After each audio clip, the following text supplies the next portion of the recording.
താമരശ്ശേരി ഷഹബാസ് വധക്കേസിൽ ഒരു വിദ്യാർത്ഥി കൂടി അറസ്റ്റിൽ. മർദ്ദനത്തിൽ നേരിട്ട് പങ്കാളിയായ താമരശ്ശേരി ഹയർ സെക്കൻഡറി സ്കൂളിലെ 10ാം ക്ലാസ് വിദ്യാർത്ഥിയാണ് അറസ്റ്റിലായത്. ഇതോടെ കേസിൽ പിടിയിലായവരുടെ എണ്ണം 6 വിദ്യാർത്ഥിയുടെ ഗൂഢാലോചന തെളിയിക്കുന്ന കൂടുതൽ CCTV ദൃശ്യങ്ങളും ഡിജിറ്റൽ തെളിവുകളും അന്വേഷണ സംഘത്തിന് ലഭിച്ചു. ആദ്യഘട്ടത്തിൽ പിടിയിലായ 5 വിദ്യാർത്ഥികളോടൊപ്പം കുറ്റകൃത്യത്തിൽ നേരിട്ട് പങ്കാളിയായ 10ാം ക്ലാസ് വിദ്യാർത്ഥിയെയാണ് അറസ്റ്റ് ചെയ്തത്. ജുവനൈൽ ജസ്റ്റിസ് ബോർഡിന് മുന്നിൽ ഹാജരാക്കിയ പ്രതിയെ വിളിമാടുകുന്ന് ഒബ്സർവേഷൻ ഹോമിലേക്ക് മാറ്റി.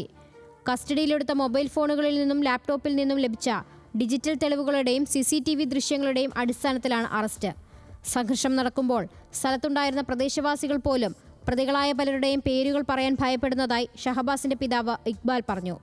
അവർ ദൂരെ നിന്ന് വീക്ഷിക്കുന്നുണ്ട്. അവരെ കുട്ടികളിലേക്ക് മർദ്ദനം വരികയാണെങ്കിൽ അവരെ അറ്റാക്ക് ചെയ്യാൻ അവിടെ റെഡി ആയിട്ടുണ്ട്. പല ആളുകളും പറയാൻ പേടിച്ചുകൊണ്ട് പറയുന്നില്ല. ഈ അടുത്തുനിന്ന കടകളിലെ ആളുകൾ പറയുന്നത് ഞങ്ങൾ കണ്ടില്ല. പക്ഷേ യഥാർത്ഥത്തിൽ അവരൊക്കെ അറിയാം.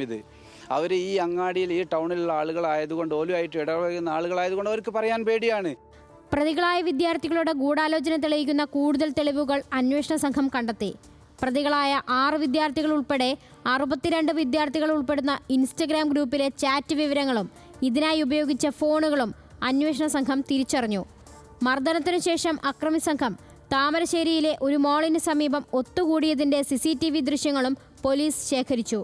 സംഘർഷത്തിനു ശേഷം വീണ്ടും എതിർചേരിയിലുള്ളവരെ മർദ്ദിക്കാൻ ലക്ഷ്യമിട്ടായിരുന്നു അറസ്റ്റിലായ പ്രതികൾ ഉൾപ്പെടെ 10ഓളം വിദ്യാർത്ഥികൾ സംഘം ചേർന്നത്. മാൾ ജീവനക്കാർ വിദ്യാർത്ഥികളെ വിരട്ടിയോടിക്കുന്നതും ദൃശ്യങ്ങളിലുണ്ട്.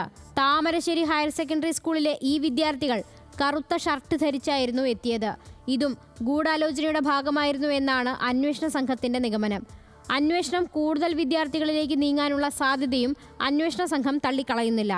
എന്നാൽ പ്രതികളുടെ ബന്ധുക്കൾ ഉൾപ്പെടെയുള്ള മുതിർന്ന ആളുകൾ ഗൂഢാലോചനയുടെ ഭാഗമായോ എന്ന് സാധൂകരിക്കുന്ന തെളിവുകളൊന്നും അന്വേഷണ സംഘത്തിന് ലഭിച്ചിട്ടില്ല. ന്യൂസ് മലയാളം, കോഴിക്കോട്.